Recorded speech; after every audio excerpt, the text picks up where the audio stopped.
Hi everyone. ഇന്ന് നമ്മൾ മലയാളത്തിൽ ബുദ്ധിമുട്ടായിട്ട് കുട്ടികൾക്ക് തോന്നുന്ന ചില അക്ഷരങ്ങൾ പഠിക്കാനായിട്ടാണ് വന്നിരിക്കുന്നത്. ഈ ലെറ്റർ നമുക്ക് വായിക്കാനൊക്കെ ബുദ്ധിമുട്ടുണ്ടായിരിക്കും. ഇത് 2 അക്ഷരങ്ങൾ ചേർന്ന് വരുന്നതാണ്. ഒന്ന് നോക്കിക്കേ, ഇത് കാണുമ്പോൾ തന്നെ അറിയാം ഏതക്ഷരമാണ്. ക.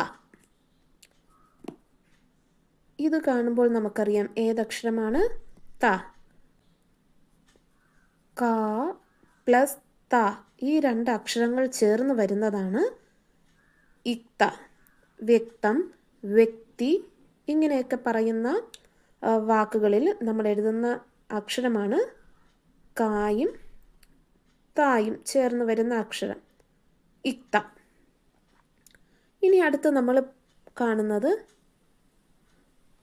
ഈ അക്ഷരമാണ്. ഇതെന്തായിരിക്കും? ന എന്ന അക്ഷരവും ധായിത്ത നായിൽ നമ്മൾ നോക്കുമ്പോൾ നമുക്ക് കാണാൻ കഴിയും ഈ അക്ഷരം ധ എന്ന അക്ഷരവും. ഇത് രണ്ടും കൂടെ ചേർന്നാണ് നമ്മൾ എങ്ങനെ പറയുക? ന പ്ലസ് ധ എങ്ങനെ എഴുതുക? ഇന്ധ. ഈ ലെറ്റർ എങ്ങനെയാണ് വായിക്കുക? ഇന്ധ. ബന്ധു, ബന്ധം, അതിനെ സംബന്ധിച്ചത്, ഇതിനെ സംബന്ധിച്ചത് എന്നൊക്കെ നമ്മൾ പറയത്തില്ലേ? ആ സംബന്ധം, ബന്ധു ഇങ്ങനെയൊക്കെ പറയുന്ന ഇന്ധ ഈ അക്ഷരമാണ് നമ്മളത് എഴുതാനായിട്ട് ഉപയോഗിക്കുന്നത്. ഇനി അടുത്ത് നമ്മൾ നോക്കുന്ന അക്ഷരമാണ് ന്ധ. ഇതും 2 അക്ഷരം ചേർന്ന് വരുന്നതാണ്.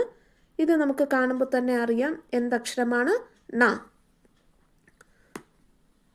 ഇത് കാണുമ്പോൾ നമുക്കറിയാം ഇതെന്തക്ഷരമാണ്. ഢ.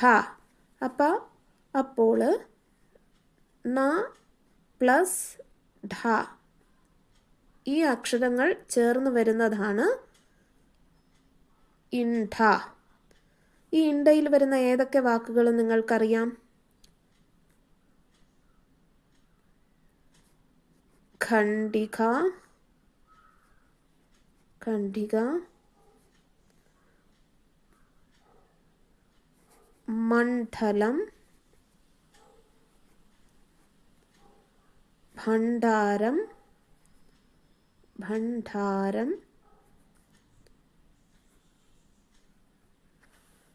ഓക്കെ, ഇതിൽ കൂടുതൽ വാക്കുകൾ നിങ്ങൾക്കറിയാമെങ്കിൽ നിങ്ങൾ കമൻറ്റ് ബോക്സിലിടുക.